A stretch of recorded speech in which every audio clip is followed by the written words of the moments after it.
চিরা পাটা ছিল, হাতে খাজুরের ডাল ছিল, চুলগুলো উস্কো খুস্কো। পৃথিবীর জমিনে তারা সব থেকে বেশি পিছিয়ে ছিল, কিন্তু আমার নবীকে মহব্বত করে মেনে নেওয়ার জন্য, নবীকে আদর করে মেনে নেওয়ার জন্য, রসুলকে রসুল জেনে মেনে নেওয়ার জন্য তারা আজ বদর থেকে শুরু করেছিল ঠিকই, কিন্তু আজ পৃথিবীতে তারা ঝান্ডা উড়িয়েছিল।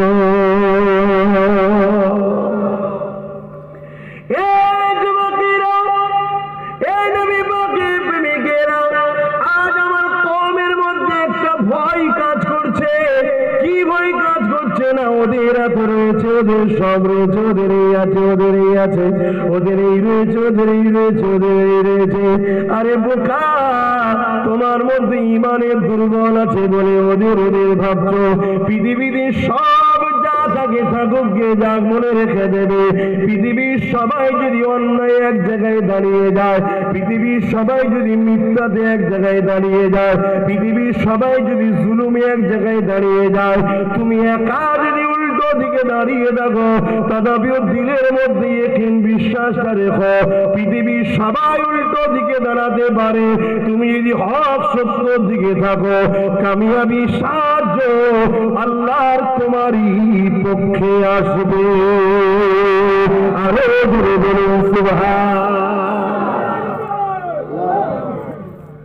আমার কওমকে ঘাবড়ানো হয়েছে না হয়নি বলুন?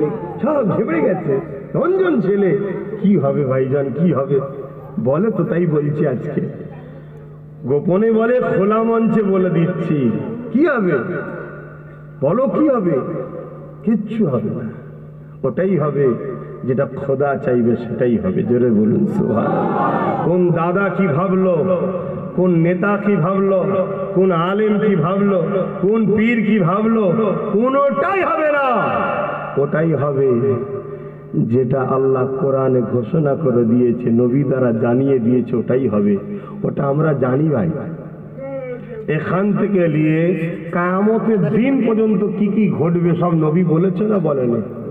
বলবেন তো ভাই, ওলামা ভাইরা বলেন, পথে আমরা পড়িছি, আমরা জানি। হ্যাঁ, রসুল বলেছে সব কথা সব সমাজে বলো না, নিষেধ আছে। কোরআনেরও স্টাইল এটা। কোরআনে যতগুলো আয়াত নাজিল হয়েছে, আইয়ুহাল্লাযীনা আমানু, একটা মক্কাতে হয়নি, সব মদিনায় হয়েছে। কেন? কিছু আয়াত আছে খাস লোকেদের জন্য, আল্লাহ খাস লোকেদের কাছে বলেছে, সেটা হলো ইমানদার। তাই সব কথা সব সমাজে বলা যায় না, কিন্তু তোমরা এতটুকু জেনে লিও, কামিয়াবি, আমাদের কামিয়াবি যুগে যুগে যতবার হয়েছি ইমানের পাওয়ারে।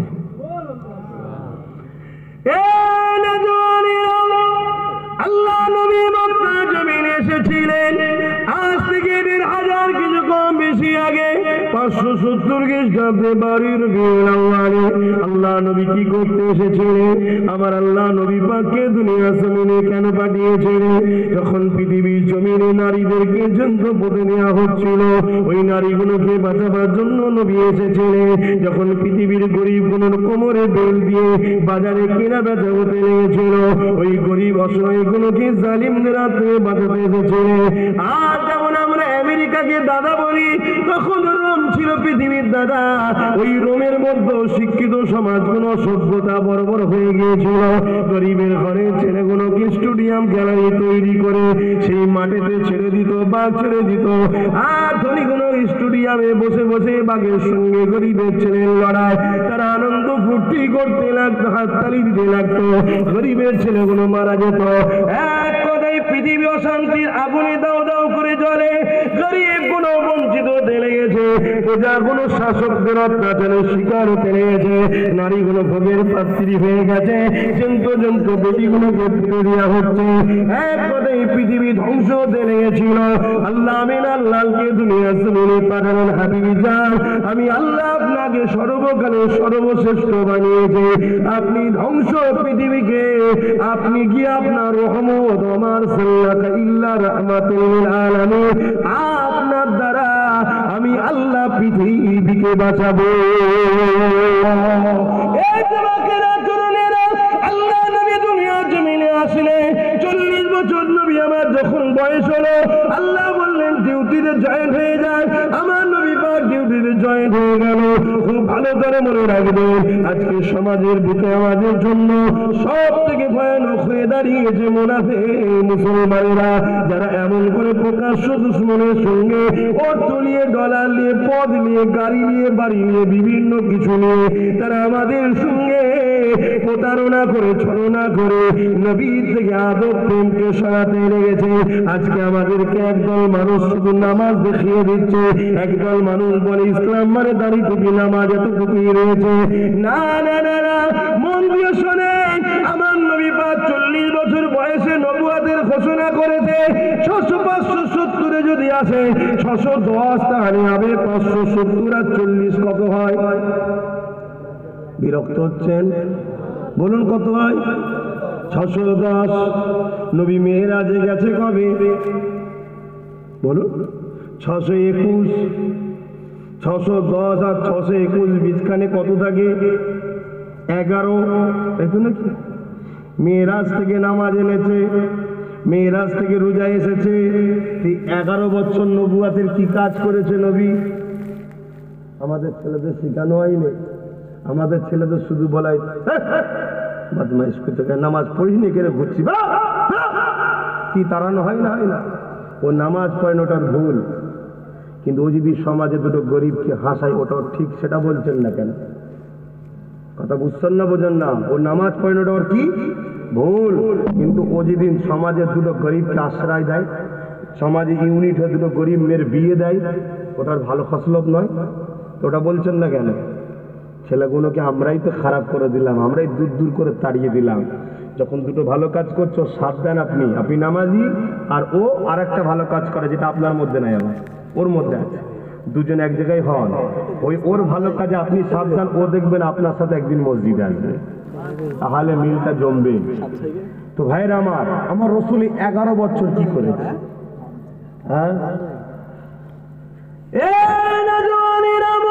শোনেন, এই 11 বছর আল্লাহ নবী পৃথিবীর যত জালিম শাসক ছিল তাদের বিরুদ্ধে নবী আমার সংগ্রাম করেছে, প্রতিরোধ করেছে, লড়াই করেছে। যারা আল্লাহর সৃষ্টিগুলোকে কিন্তু দাস দাসী রাখে বানিয়ে দিয়েছিল, তাদের বিরুদ্ধে নবী আমার লড়াই করেছে। এই পৃথিবীর জমিনে নারীদের হককে বাঁচাবার জন্য, নারীদের উপরে যারা জুলুম করেছিল তাদের বিরুদ্ধে লড়াই করে নারীদেরকে আজাদ করেছে। এই পৃথিবীর গরিবদের করে যারা কৃতদাস বানিয়েছিল তাদের বিরুদ্ধে লড়াই করে গরিবগুলোকে আজাদ করেছে। এই যুবকেরা, তরুণেরা, এই পৃথিবীতে মায়েদের সম্মান ছিল না, আল্লাহ নবী মায়েদের সম্মান দিয়েছে।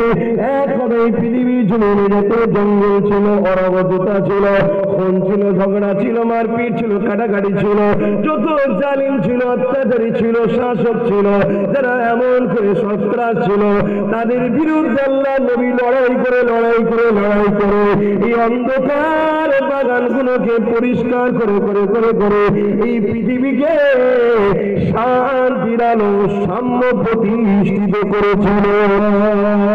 আরো জোরে বলুন সুবহান।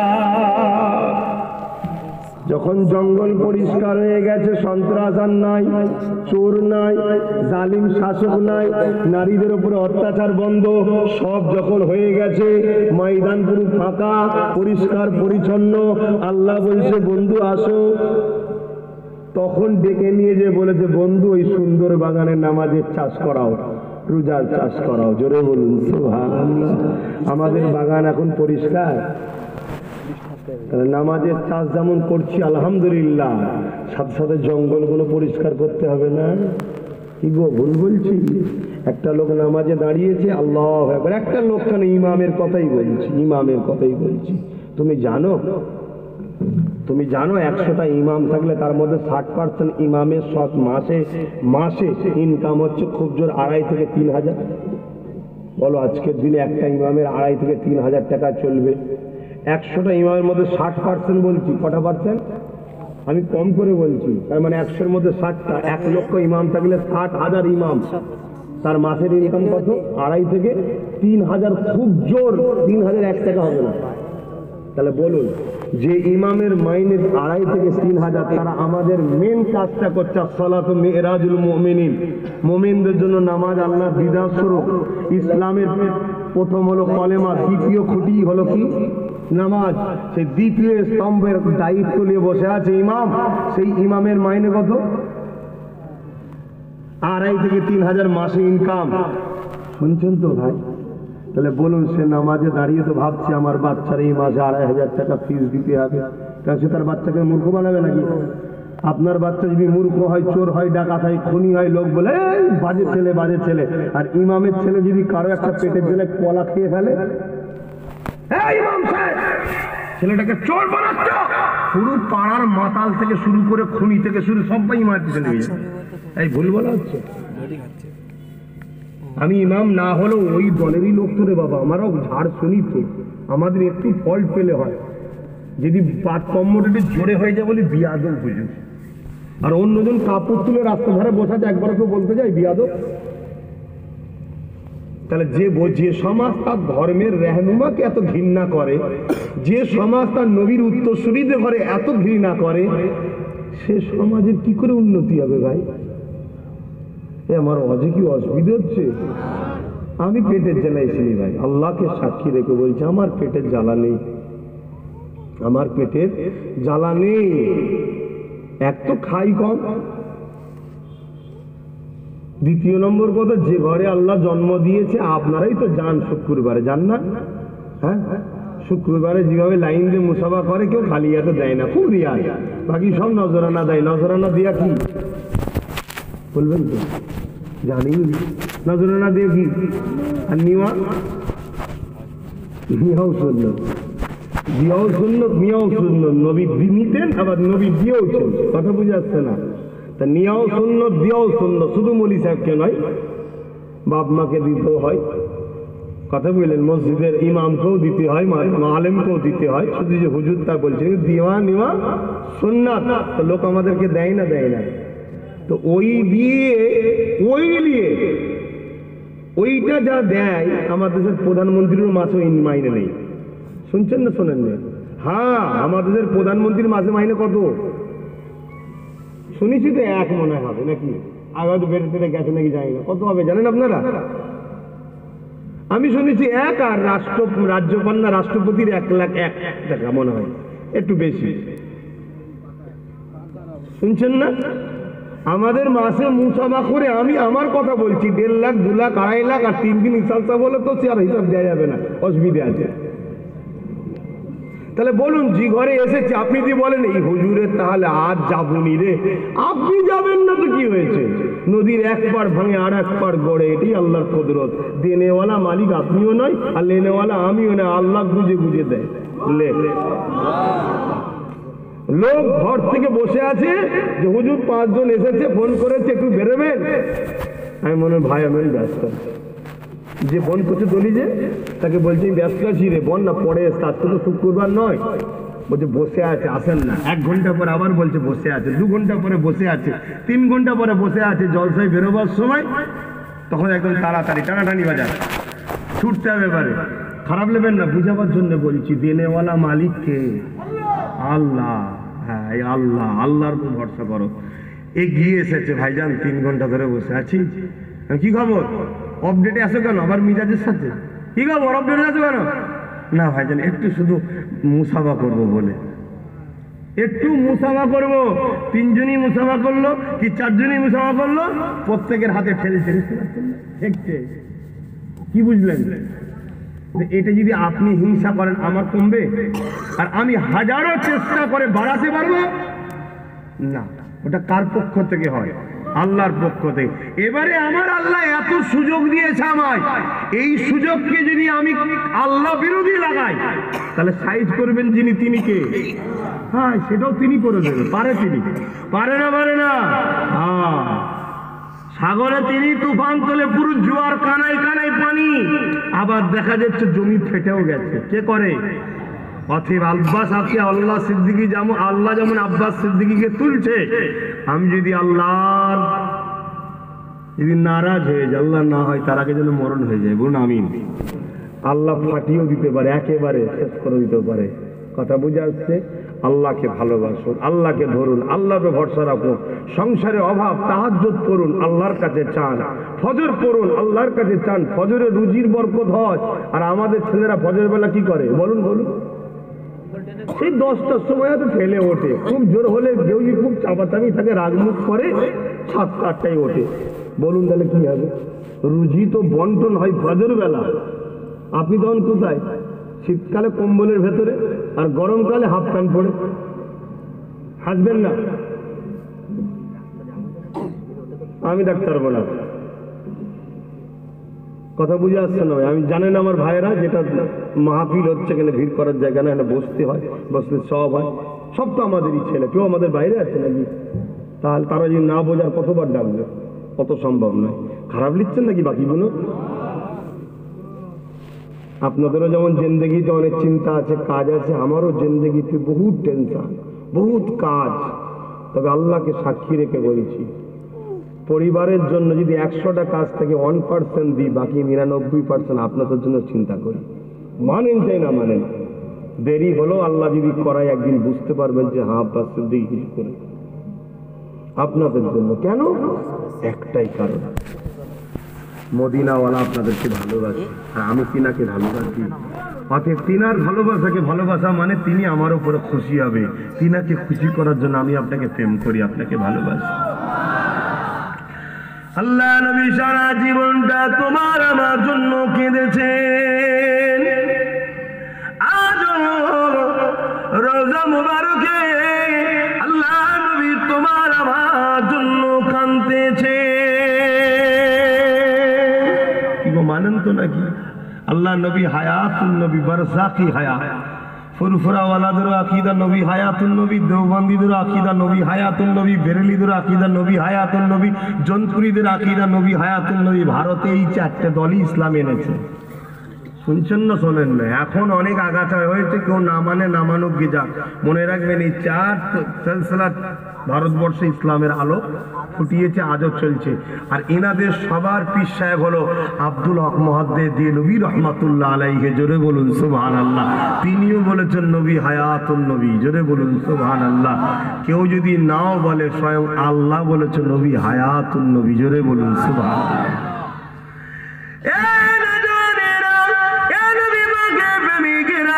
আমি যে কথা বলতে যাচ্ছিলাম, আল্লাহ নবী, নূর নবী, দয়া নবী মক্কা জমিনে ন্যায়ের কথা বললেন, ইনসাফের কথা বললেন, ইনসানিয়াতের কথা বললেন। এই বলাতে তৎকালীন সময় যারা জালিম ছিল, যারা মানুষকে তার দাসী গোলাম বানিয়ে রেখেছিল, তারা আমার নবী পাকের বিরুদ্ধে লেগে গেল। আল্লাহ নবীকে জানে পর্যন্ত মারতে চেয়েছে। অনেক বড় কথা আমার আল্লাহ পাক হুকুম দিলেন, নবী পাক ইয়াসরিব মদিনাতে চলে গেলেন। মদিনায় যাওয়ার পরে আল্লাহ নবী মদিনাকে আস্তে আস্তে উন্নত করতে লেগেছে। কেন? মদিনা সব থেকে পিছিয়ে ছিল, মদিনা সর্বদিক দিয়ে পিছিয়ে ছিল। আমার নবী যখন মদিনা শরীফে যায়, মাত্র 2জন লোক সই করতে পারত, লিখতে নয় সই করতে পারত। শিক্ষাতে মদিনা ছিল পিছিয়ে, উন্নতিতে মদিনা ছিল পিছিয়ে, আবহাওয়া এত খারাপ ছিল, বিমার হতো, লোক মদিনাতে ভয়ে যেত না। তখন ইয়াসরিব নাম ছিল। আল্লাহ নবী মদিনা জমিনে গিয়ে তাদেরকে ধর্মনীতি শিখানো। যেমন শুধু ধর্ম শিখিয়েছে নবী না, নবী আমার কমপ্লিট জীবন ব্যবস্থা শিখিয়েছে। আল্লাহ কোরআনের মধ্যে জানিয়ে দিন, লাকাদ কানা লাকুম ফি রাসূলিল্লাহি উসওয়াতুন হাসানা। এই দুনিয়ার মানুষের আমি আল্লাহ আমার হাবিবকে তোমাদের জন্য মডেল করে পাঠিয়েছি। নবী পাক তাদেরকে ধর্মনীতি শিখিয়েছে, অর্থনীতি শিখিয়েছে, এডুকেশন নীতি শিখিয়েছে, রাষ্ট্রনীতি শিখিয়েছে, রাজনীতি নবী শিখিয়েছে। শুনে রেখে দাও, জেনে রেখে দাও, পরিবার নীতি নবী শিখিয়েছে, সংসার নীতি নবী শিখিয়েছে, এডুকেশন নীতি নবী শিখিয়েছে, টোটাল জীবন ব্যবস্থা কেমন হবে নবী শিখিয়েছে। সেই শিক্ষা তারা নবীর থেকে নিতে লাগলো। যখনই নিতে লাগলো, আস্তে আস্তে তারা পৃথিবীর জমিনে ডেভেলপমেন্ট করতে লাগলো, উন্নতি হতে লাগলো, সর্বদিক দিয়ে বিকাশ হতে লাগলো। এই সন্ত্রাস আবু জেহেলের কানে চলে গেল, সন্ত্রাস উলুবার কানে চলে গেল, সাইবার কানে চলে গেল। যে মুহাম্মদকে তাড়িয়ে দিয়েছি, সেই মুহাম্মদ রাসূল মদিনায় বসে বসে তাদেরকেও তারাক্কি দিয়েছে। আস্তে আস্তে পৃথিবী থেকে মানুষ মদিনার জমিনে যাচ্ছে, সবাই রাসূলুল্লাহকে মেনে নিচ্ছে। আবু জেহেল, উতবা, সাইবা চিন্তা চিন্তা করলো আমার হাত থেকে নেতৃত্ব ফসকে যেতে পারে, আমার হাত থেকে ক্ষমতা চলে যেতে পারে, আমার হাত থেকে পাওয়ার চলে যেতে পারে। আমি যে কাবাকে আমার হাতে রেখেছি ওখানের একটা মেলা হয়, পৃথিবী থেকে মানুষ কাবায় আসে, এটা মুহাম্মাদের দিকে চলে যেতে পারে। তাই রায়ের জোরে রাগ দেখিয়ে গায়ের জোরে জোর করে 1000 সৈন্য নিয়ে, তারও বেশি সৈন্য নিয়ে মক্কা থেকে রওনা দিয়েছে আবু জেহেল। বুঝতে পারছেন মাইকের আওয়াজ? কেন আজান দিয়ে দিচ্ছে, সময় কম, তাড়াহুড়ো করছি, যদি বুঝাতে চাইছি। কেন আমার গাড়ি 15 মিনিট লেটে এসছে। কত মিনিট? 15 মিনিট লেটে এসছে। আর আসারও কারণ আছে, ইটের রাস্তায় ঢুকিয়েছি। এরা কোথায় ইটের রাস্তা? এখানে ভেতর দিয়ে ঢুকিয়ে দিয়েছে। আমি তো রাস্তা জানি না, সব গ্রামে অত আসা যাওয়া থাকলেও বছরে একবার দুবার কত জায়গায় যাই, ভুলে যায়, যা কোনো দিকে বলার সময় নেই। যে কথা বলছি তা আমার রাসূল পাক সাল্লাল্লাহু আলাইহি ওয়াসাল্লাম তাদেরকে তুলছে, শুনছেন তো? উঠছে কোন মানুষগুলো? যারা দুজন শুধু সই করতে পারতো, টোটাল এলাকায় কেউ শিক্ষিত ছিল না। আল্লাহ করে আমাদের এলাকায় তো অনেক শিক্ষিত আছে, অনেক লিখতে পারে, অনেক পারে। আমরা যদি নতুন করে ঠিক জায়গায় আবার কানেকশনটা জুড়ি, আমরা উন্নত হব না? হব না? হ্যাঁ, আমরা রসুল থেকে প্লাগ গুজেলি অন্য জায়গায় গুজে দিয়েছি। এজন্য আজ আমাদের এই দুর্দশা, আজ আমরা এই অপমানিত, আজ আমরা এই লাঞ্ছিত, আমরা এই পদদলিত। মনে রাখবেন, আমাদের বাহ্যিকটা মুসলমান রয়ে গেছে, নামে তালপুকুর ঘটি ডোবে নে, ভেতরে যে পার্ট থাকা দরকার, যে অরিজিনাল মাল মেটেরিয়াল থাকা দরকার, সেগুলো আমাদের শেষ হয়ে গেছে। আল্লাহ নবী তাই বললেন 1500 বছর আগে যে আমার উম্মত একটা দিন আসবে খুব মার খাবে। সাহাবারা বললেন, হুজুর তাদের কি সংখ্যা কম হবে? আল্লাহ নবী বললেন, না, যেমন 10 জন পশু ক্ষুধার্ত একটা পাত্রে ঝাঁপিয়ে পড়ে, আমার উম্মতের উপরে সবাই ঝাঁপিয়ে পড়বে। কি গো, পড়ছে না পড়ে না?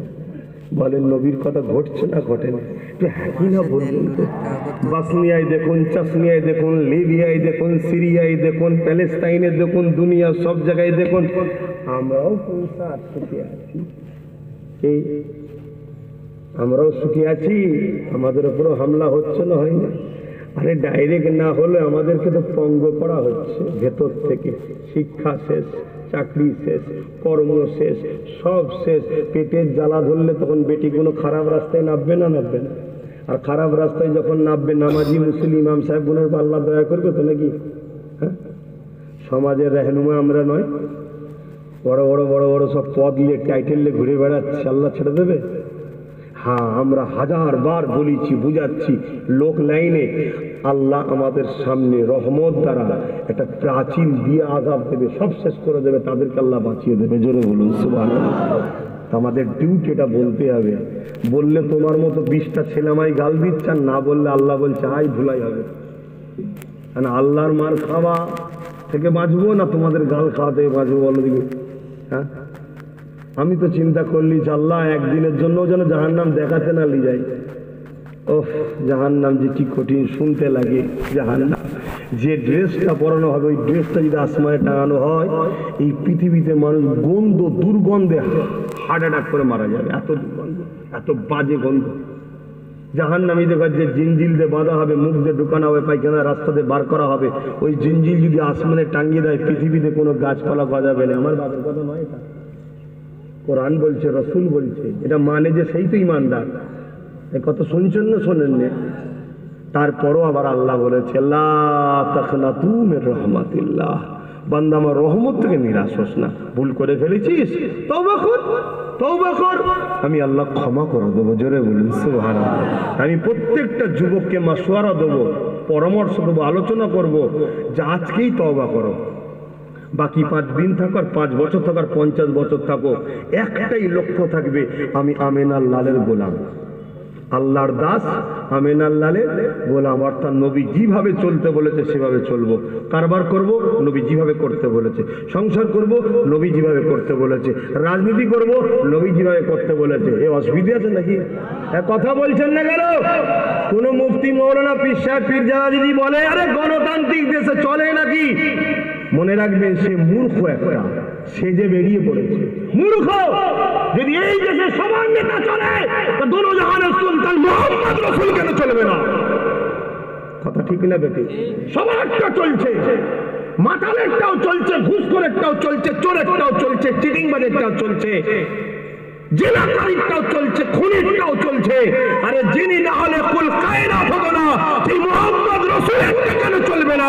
তিনি মানেই তো ইনসাফ, মুহাম্মদ মানেই তো আদর্শ, মুহাম্মদ রাসূল মানেই তো শান্তি, মুহাম্মদ রাসূল মানেই তো এতিমের সাহারা, মুহাম্মদ রাসূল মানে তো কৃষক হাসবে, মুহাম্মদ রাসূল মানে ক্ষুধার্ত থাকবে না, মুহাম্মদ রাসূল মানে গরিব থাকবে না, মুহাম্মদ রাসূল মানে চিটিংবাজি চলবে না, মুহাম্মদ রাসূল মানে প্রতারণা চলবে না। দেখো না, দেখো না, 1450 বছর আগে আমার রাসূল করে দিয়ে গেছে মদিনায়। সেদিন থেকে নিয়ে আজকের দিন পর্যন্ত ধর্ষণ তো দূরের কথা, হাত ধরে টানা তো দূরের কথা, কোন মদিনায় একটা ইফতিজিং হয়নি, কোন নারীকে খারাপ কথা বলা হয়নি। কেন? এটা মুহাম্মদ রাসূলের শিখানো সিস্টেম। জোরে বলুন সুবহানাল্লাহ। আমাদের মধ্যে মুসলমানের ঢল রয়ে গেছে, ঈমান আছে কোথায়? এই কত সমালোচনা কোন মুসলিম করবে না। আমি চ্যালেঞ্জ যাচ্ছি, এই কথা সমালোচনা কোন মুসলিম করবে না। কেন? তারা যারা জানে যে আমার সংবিধান আমাকে রাইট দিয়েছে, যে আমি কিভাবে জীবন যাপন করব আমি জানি। কথা বুঝে আসছে না? না, কিন্তু এই সমালোচনা করবে কে? আমার আপনার পাড়ার কিছু ভাড়াটিয়া দালাল রাখা আছে, প্রকাশ্য দুশ্মনদের, তারা সমালোচনা করবে। জাব্বাসের দিকে সব কথা বলার কি দরকার? হ্যান দরকার, ত্যান দরকার। কিন্তু আজকে তাদের চক্রান্তের শিকার হয়ে পুরো মুসলিম সমাজ আজকে ধ্বংসের দিকে যাচ্ছি না, যাই না? হ্যাঁ, অলরেডি মিডিয়াগুলো দেখছো, মিডিয়াগুলো খেয়াল করো কি বলছে। মোল্লারা তো এরামই করে, মুসলমানরা তো এরামই করে। একটা নিশ্চয় আমার দেশের ঐতিহাসিক আমাদের ভালোবাসার জিনিস একটা চলে যাচ্ছে, আমাদেরই ভাইদের কিছু একটা হচ্ছে, কি ফাইসাল্লা না ফাইসাল্লা, দিলের মামলা দিলে থাক, কিন্তু সেইটাকে কেন্দ্র করে একটা মিসগাইড ছড়ানো হয়েছে না হয়নি? দুজন মুসলমানের নাম দিয়ে বলা হয়েছিল না যে উড়িয়ে দেওয়া হবে, হ্যান করা হবে, ত্যান করা হবে। আর যখন এটা বলা হয়েছিল পুরো এলাকায় প্রোপাগান্ডা কি চলেছিল, মুসলমানরা এরকমই করে, মুসলমানরা এরকম করে, মুসলমানরা এই করে, মুসলমানরা সেই করে। তোমার আবার কি সমস্যা হয়েছে ভাই? ওই যে কি সমস্যা? তোমাকে বলছি মোবাইল ওয়ালা যে না দিয়ে দিলে কি সমস্যা তোমার? হ্যাঁ, ভালোবাসো না নাকি? কথা শুনুনি কেন? শুনছেন? প্রোপাগান্ডা ছড়িয়েছে না ছড়াইনি? অন্য কোনো কারণ নাই ভাই, এমন ভাবে কেটে ছাড়বে আমাদের ভাই ভাই ঝগড়া লেগে গেছে। কিছুদিন আগে একটা কে কি বলেছে, আর আমার একটা হ্যাবিট প্রতিটা জলসাতেই এটা আমি বলি, যে কোনো একটা বিষয়ের উপরে প্রত্যেক জলসাই বলি, কিন্তু কেটে নিয়ে ওই ভাইয়ের সাথে সেটিং করে দিয়েছে, যেন মনে হচ্ছে আমি আমার ভাইয়ের বিরুদ্ধে বলেছি। লাউ লেগে গেল, মন টানাটানি। আরে তোমরা বাড়িতে 5 জন আছো, হাড়ির পাশে হাড়ি থাকলে টুকুর মুকুর হয় না? হয় না? এটাই তো আল্লাহর কুদরত, এটাও তো আল্লাহর কুদরত। সারাদিন যদি বিরিয়ানি খাও জীবনে ভাল লাগবে? একদিন ডাল ভাত খেতে হয় না? হয় না? সারা জীবন সুখ শান্তি ভাল লাগে না? এবার টুকুর মুকুর হওয়া দরকার রে বাবা। হলেই দেখবেন তারপরে যখন আবার এক জায়গায় হবেন বিরাট মহব্বত হবে। কি? কিন্তু আজকে আমরা একবার টুকুর মুকুর হয়ে গেলে এত দূরে চলে যাচ্ছি, আর কানেকশন জোড়া যাচ্ছে না, অনেক দূরত্ব হয়ে যাচ্ছে। আল্লাহ আমাদেরকে হিদায়াত করেন, বলুন আমিন। আর একবার দরুদ শরীফ আল্লাহুম্মা